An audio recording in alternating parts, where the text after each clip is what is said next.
Hi, I'm Tim Ard, and welcome to this edition of Along the Forest Apps Road.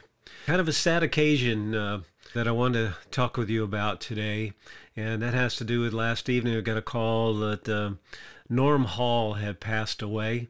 Norm was lead instructor for ISA and worked very hard all around the country with training in the arborist industry, tree care industry. And quite a friend over the years, was involved in some of our first training with Arbor Games and Arbor Master training. And Norm was truly hearted to be able to get the safety and the productivity out to the tree care industry, and has been doing it for years. Was part of the care of trees for a while, and then also when he retired, he did full-time training, trying to pass along any talents that he had acquired over the years, and was a heck of a communicator. Last year, Norm and his wife Kathy came down to Florida. They were down there for this winter, and met them down in Brooksville, Florida, and had a good conversation with him. And then a few weeks later, we were up in the Chicago area working, and Norm and Kathy met us for dinner, and we talked through a lot about the industry and training. He came out and sat through one of my programs, and we talked about different aspects of communication with the industry, and always a pleasure to speak with him, and his commitment to the industry and training. A great communicator. And so sadly, Norm was out in the yard, and he passed away from a sudden heart attack yesterday. And it's a great loss for the industry and everybody that knew him. Our thoughts and prayers, especially with Kathy and his family. And hopefully they have some peace about all this at some point in time.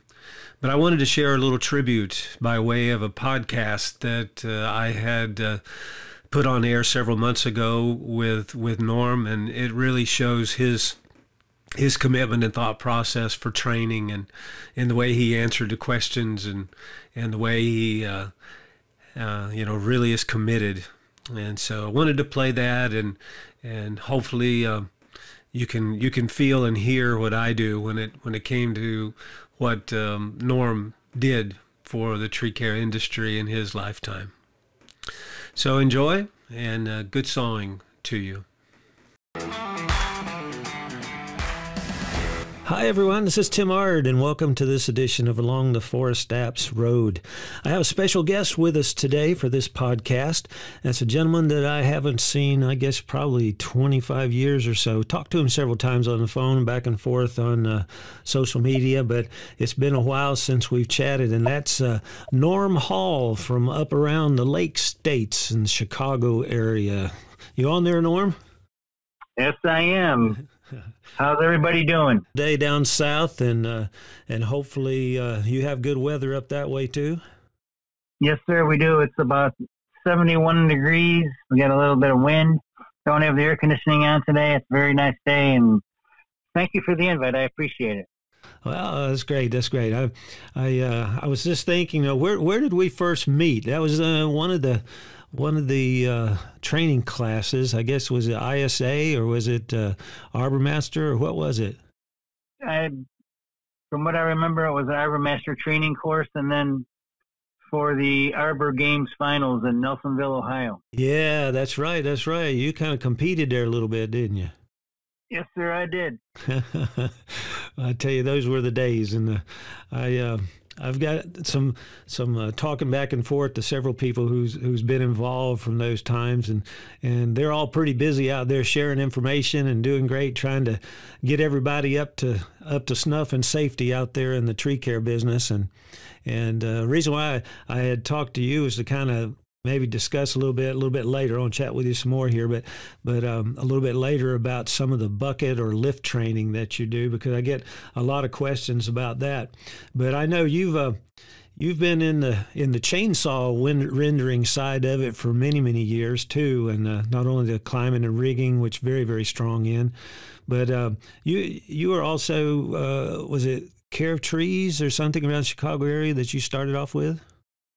I worked for the care of trees for 40 years. 40 years? You're not that old. Well, thank you. I appreciate that. Yeah, I remember you had quite a team there.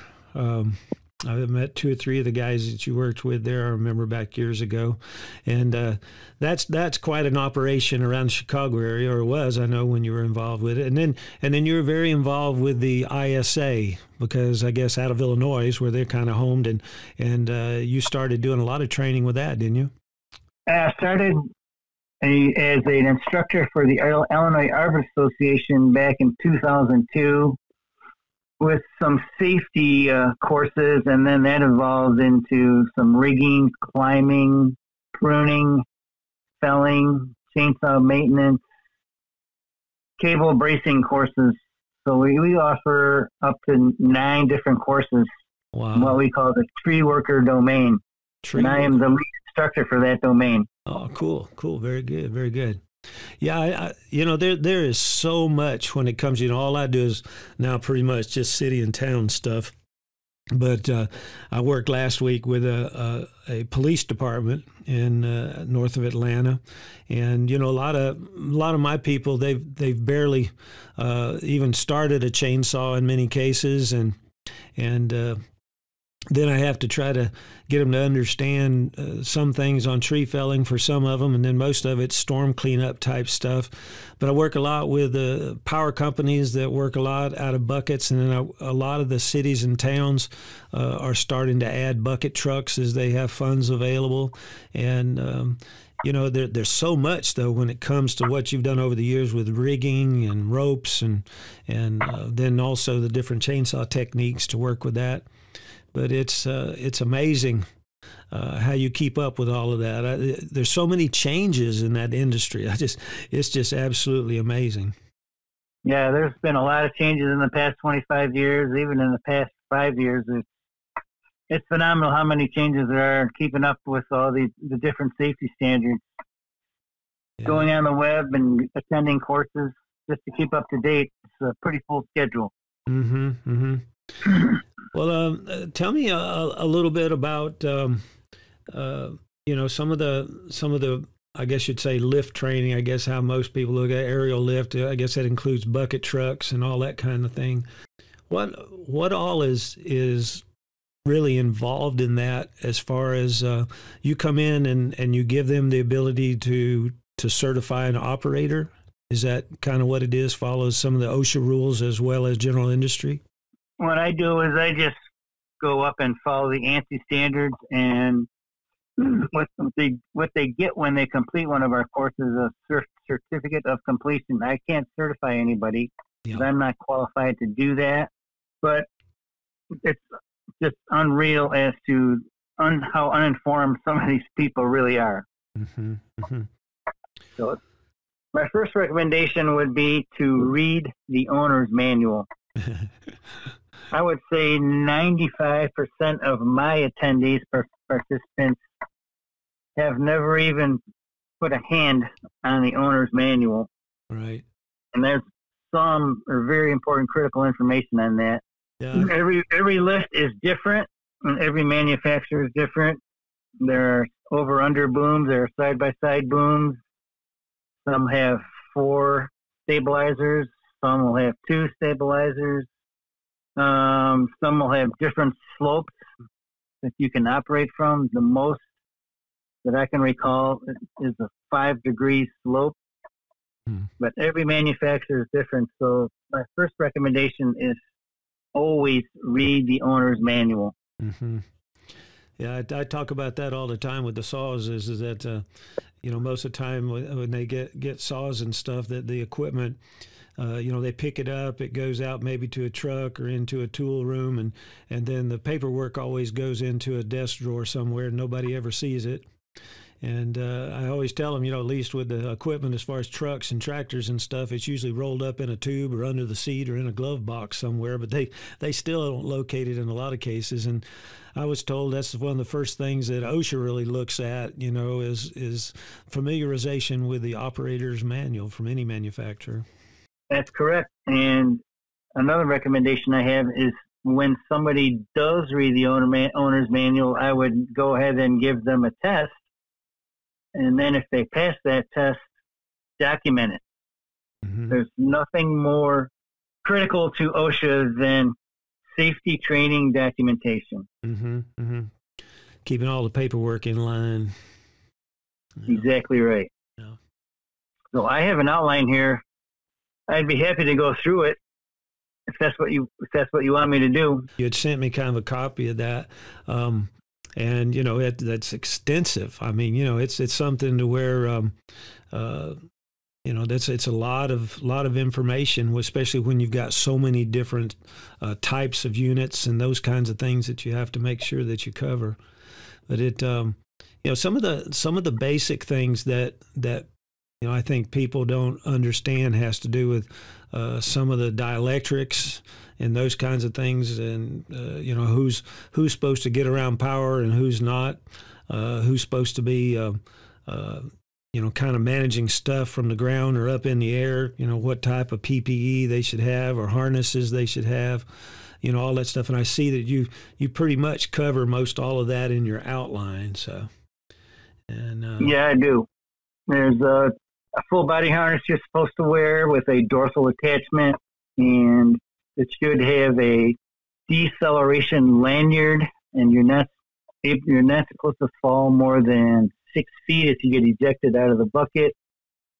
Your deceleration lanyard should have an actual decelerator manufactured in it, and your connecting links should have a 3,600-pound gate. That's a new ANSI standard, I think, in 2020 rather. Wow.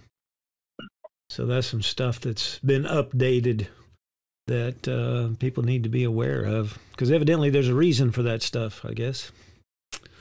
And yes, when if somebody does happen to get ejected and the gate gets in contact with the lift anchoring device, the gate can accidentally get crushed and open. So they found that with a 3,600-pound gate, that is less likely to happen. The other gates were rated at about 1,200. There's a lot of accidental gate crushing openings as a result of these people getting ejected. Mm-hmm. Wow. I know they kind of look like a slingshot. I've seen some videos, you know, people pushing on treetops and those kinds of things, and then all of a sudden they kind of shoot out of the bucket kind of quick. Yes, sir, they sure do. Very unexpected. Yeah.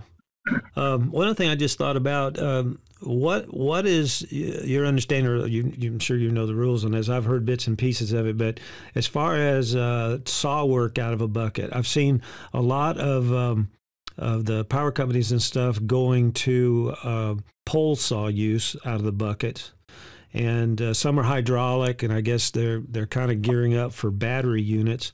And then I've also, you know, a lot of chainsaw use, little and large, coming out of that, and you know, starting in the bucket, what should be carried up, those kinds of things. Do you talk about some of that stuff in your training too, right? So that's one thing that we stress.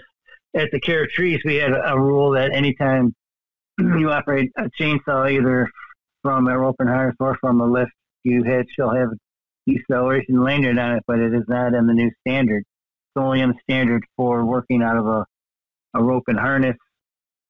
As far as starting, never start the chainsaw in the bucket.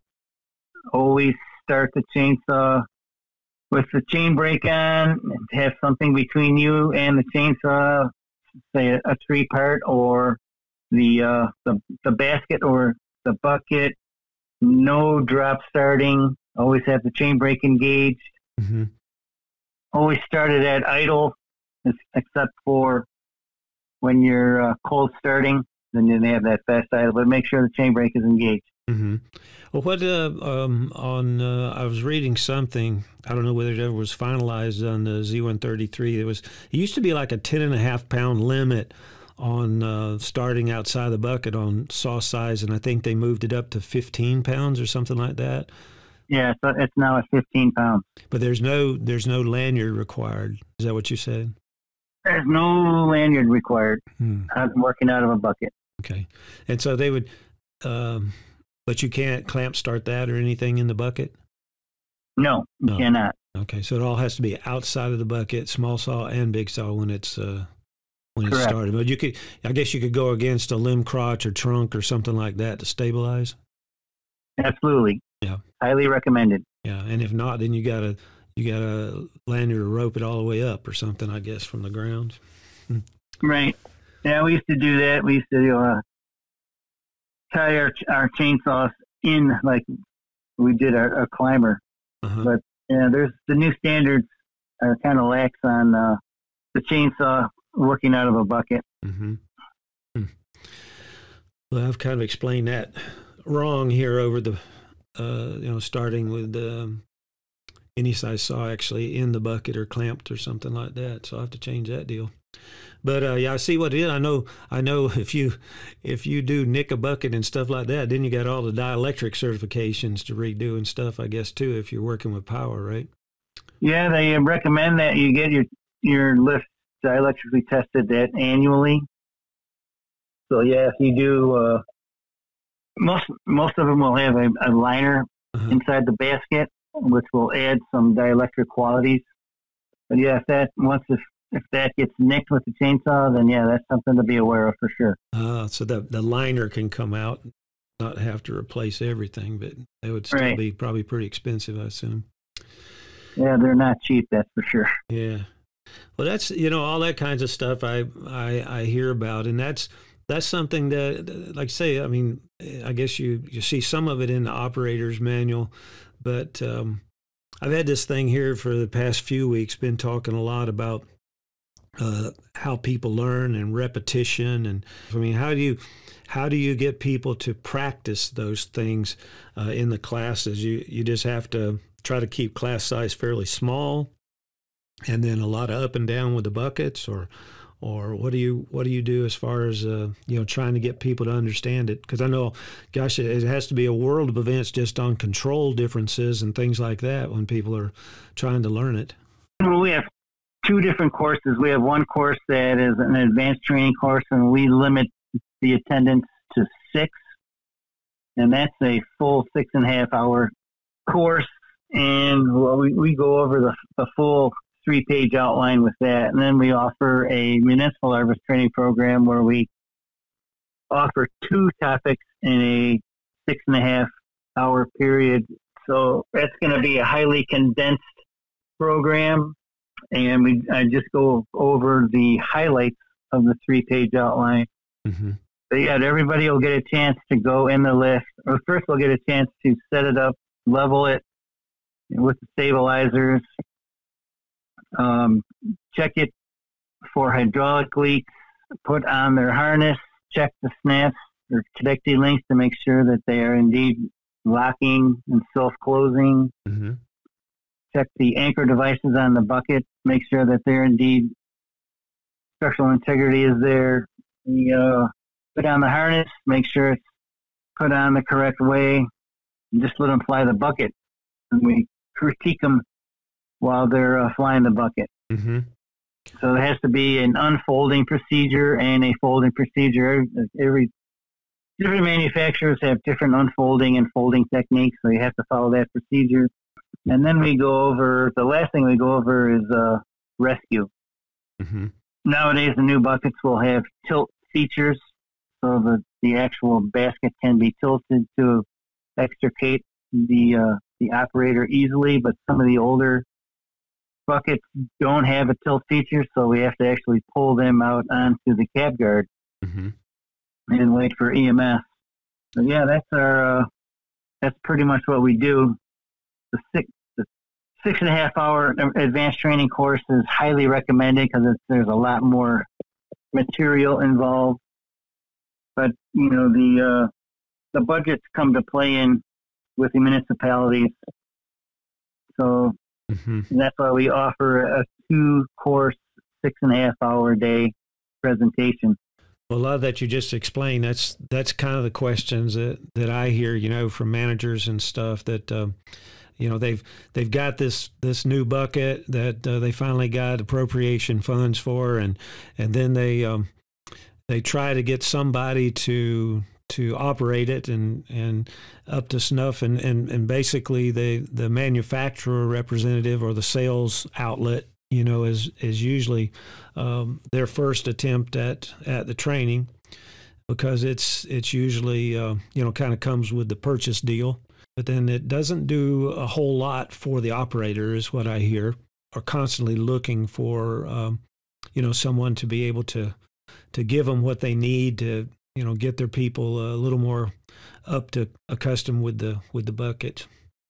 And so I'm just glad that people like yourselves are out there doing that stuff. So, and I guess you need to multiply a bunch. Well, yeah, I am keeping pretty busy, and I would be happy to come out and help anybody, but you can't. Unfortunately, you can't do it for free. Right. Not like this. The most important thing, in my opinion, is just reading the owner's manual.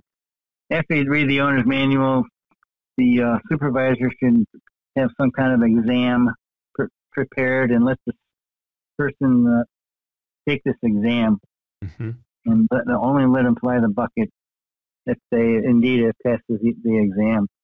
Very good. That's a good place to start.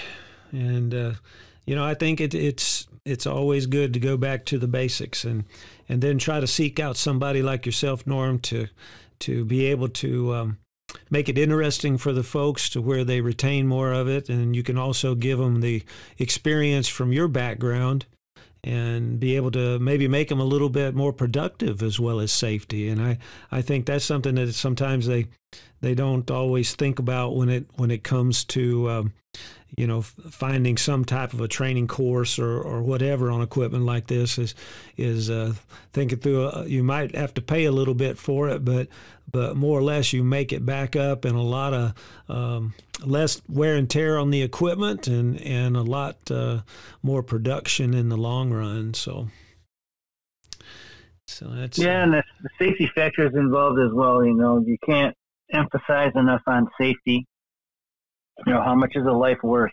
I've had some, I know of some individuals that have been killed while operating a bucket. I know of I had a high school buddy that got ejected and wasn't wearing the harness, fell on the asphalt pavement and didn't make it. And then I've known of some bucket failures where the company owners didn't have their aerial lifts inspected, and the unit failed at the knuckle once and failed at the bucket once, and severe injuries occurred, no fatalities. But it's extremely important to have your annual inspection. It's good to have reviews on a lot of stuff. There's no doubt. Well, Norm, I appreciate you taking the time. I just wanted to kind of get a little podcast together here and offer what's out there, and maybe somebody can get in touch with you and you can pass them to people in their area, or you travel to it or whatever over some time in the future. And I think that I get questioned about it all the time, and like I always tell people, I understand chainsaws a little bit, but when it comes to that stuff, there's no way. So so I have to look for folks like you, and I know from all that I read and see that you have been quite an asset to the tree care as well as lift communities, and so I just appreciate what you do big time.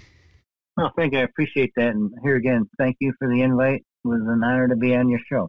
Well, thank you, sir. And let's stay in touch. I'll be up in Chicago in a couple of months. Maybe we get together. That would be wonderful. I'm looking forward to that. All right.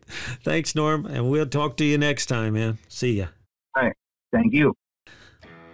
Well, that's Norm Hall.